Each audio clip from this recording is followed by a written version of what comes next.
diragukan lagi. Jika pantai dan laut memiliki keindahan yang mempesona, namun di balik keindahan pantai dan laut tersebut juga menyimpan banyak cerita, mitos, dan legenda. Beberapa orang meyakini adanya beragam sosok makhluk yang menguasai lautan. Mereka dipercaya berkuasa untuk mengendalikan semua hal yang terjadi di lautan. Tapi tak banyak yang tahu kalau penguasa lautan ini ada hampir di setiap negara dengan kisah, legenda, dan kepercayaan yang berbeda. Berikut, On The Spot merangkumnya dalam 7 legenda penguasa laut.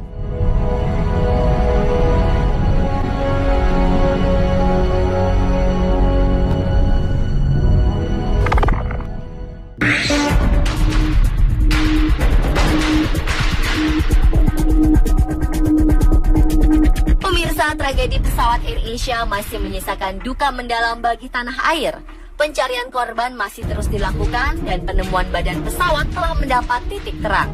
Belakangan ini sejumlah tokoh adat dan paranormal setempat diundang untuk membantu proses pencarian pesawat naas tersebut. Kemudian muncul cerita rakyat setempat tentang ratu penguasa laut tempat jatuhnya AirAsia QZ8501 di Selat Karimata. Menurut salah satu tokoh adat Kalimantan, Gusti Kadran, konon Selat Karimata terkenal angker yang dipimpin oleh ratu penguasa laut itu bernama Ratu Junjung Buih.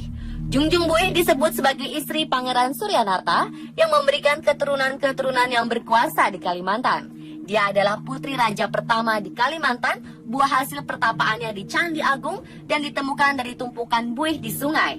Semua ilmu yang dimiliki Ratu Kuripan diberikan kepada Ratu Junjung Buih yang membuatnya cerdas dan menjadi panutan rakyat Amuntai karena Ratu Kuripan menjadi pengasuhnya.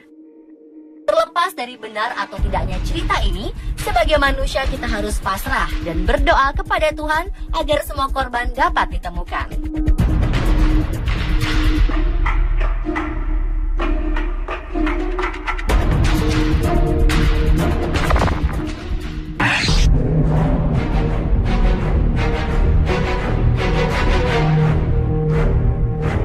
Dalam mitologi Yunani, Poseidon dikenal sebagai dewa penguasa laut, sungai, dan danau. Poseidon selalu digambarkan sebagai seorang pria yang perkasa, berjenggot, dan membawa trisula. Satu pukulan dari trisulanya bisa membelah bumi. Poseidon terkadang digambarkan bertubuh setengah ikan dan mengendarai kereta yang ditarik oleh 2 ekor hipokampos. Seperti kebanyakan dewa laut, ia memiliki kemampuan untuk mengubah wujudnya. Tetapi Poseidon tidak memiliki kekuatan meramal. Figur Poseidon tidak mencirikan karakter keagungan seperti saudaranya Zeus, tetapi lebih mencerminkan ciri khas lautan yang bisa berubah-ubah, kadang bergejolak dan kadang tenang. Orang Yunani kuno percaya jika Poseidon adalah dewa yang menciptakan pulau-pulau baru dan membuat laut menjadi tenang. Tetapi jika Poseidon sedang marah, maka dia akan membenturkan trisulanya dan menyebabkan banjir, gempa bumi, dan kehancuran kapal laut.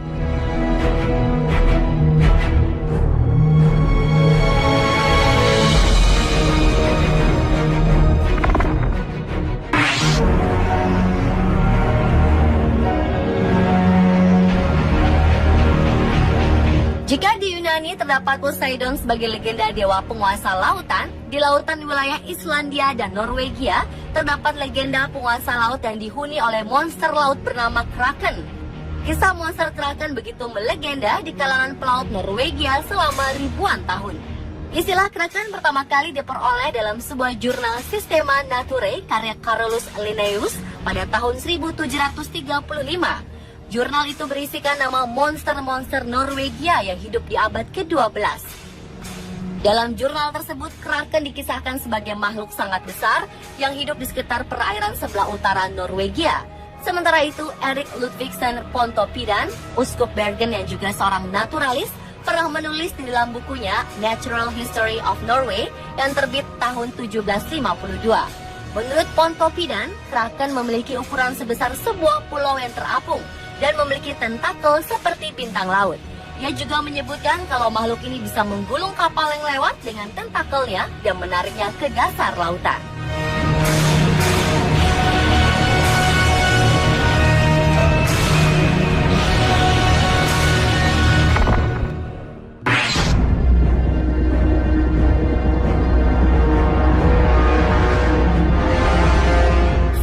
Dutchman dikenal sebagai legenda kapal hantu penguasa lautan. Seperti legenda-legenda pada umumnya, banyak versi mengenai kisah Flying Dutchman ini. Bahkan beberapa negara-negara di Eropa seperti Belanda dan Inggris mengklaim legenda Flying Dutchman sebagai legenda dari negaranya. Terlepas dari itu semua, sejarah Flying Dutchman sendiri bermula pada abad ke-17 ketika seorang kapten kapal asal Belanda bernama Bernard Fokker hendak mengarungi samudra dari Belanda ke Jawa.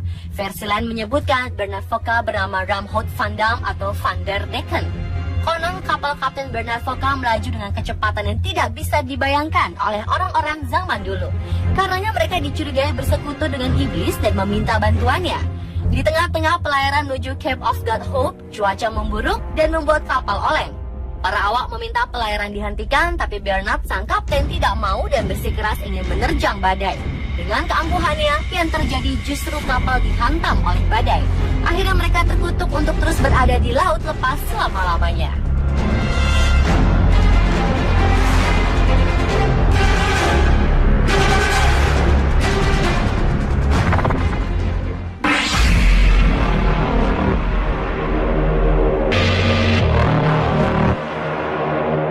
Orang-orang Tiongkok juga percaya dengan adanya dewi penguasa laut yang bernama Tian Sang Seng Mu, atau dikenal pula dengan sebutan Ma Zu atau Mak Choi. Karena hidupnya sederhana dan gemar berbuat kebaikan, masyarakat memanggilnya Lin Sangren atau Lin orang yang baik. Ma Zu sendiri sebenarnya adalah seorang gadis bernama Lin Mo yang dilahirkan di keluarga pejabat. Sejak kecil ia dikenal pintar dan mempunyai daya ingat yang baik. Ia juga mampu menyembuhkan orang sakit dan mengajar orang bagaimana untuk mencegah penyakit. Setelah berumur 28 tahun, ia memutuskan untuk naik ke puncak gunung dan menjadi seorang dewi laut. Ia dikenal sebagai dewi laut yang suka menolong para pelaut dan menjadi pelindung etnis Cina dari wilayah selatan. Semenjak zaman dinasti Song sampai dinasti Qing, tidak kurang dari 28 gelar kehormatan yang dianugerahkan oleh kerajaan kepada beliau. Ma Zu juga menjadi sebuah identitas bagi orang-orang Tionghoa. Ini terlihat dari banyaknya kuil Ma Zu yang tersebar di seluruh dunia yang jumlahnya mencapai lebih dari 5.000 kuil.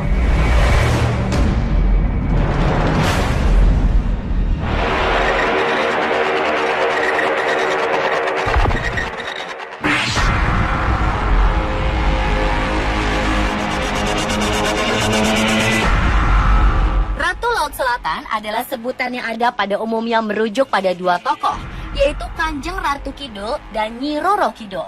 Tokoh ini sangat populer di kalangan masyarakat Pulau Jawa dan Bali. Kepercayaan akan adanya penguasa lautan di selatan Jawa atau Samudra Hindia, terutama dikenal oleh suku Sunda dan suku Jawa. Tidak diketahui dengan pasti sejak kapan legenda ini dikenal. Namun legenda mengenai penguasa mistik pantai selatan mencapai tingkat tertinggi pada keyakinan yang dikenal di kalangan penguasa keraton dinasti Mataram Islam, Kesultanan Yogyakarta, dan Kasunanan Surakarta. Berbagai kisah dan legenda serta mitos-mitos meliputi tokoh legendaris ini. Dan pantai Palabuhan Ratu dikaitkan sebagai tempat berkuasanya sang ratu pantai selatan. Di sekitar lokasi tersebut, tepatnya di Karanghawu, terdapat tempat petilasan ratu pantai selatan yang dapat dikunjungi untuk melakukan ritual tertentu ataupun hanya sekedar melihat-lihat.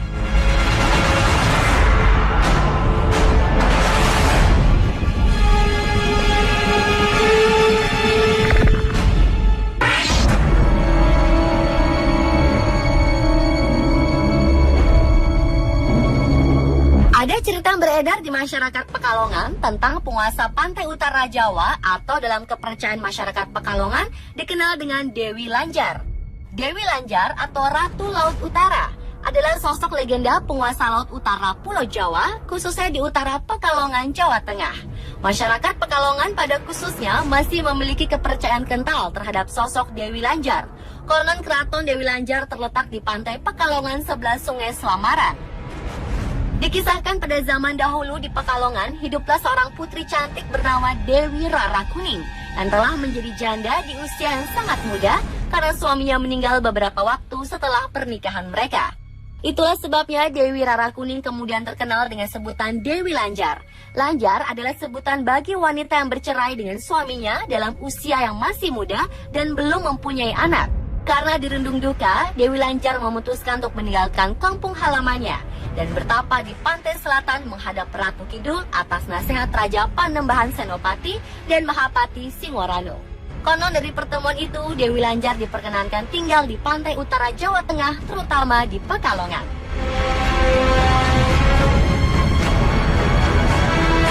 Pemirsa, itulah 7 legenda penguasa laut versi on the spot.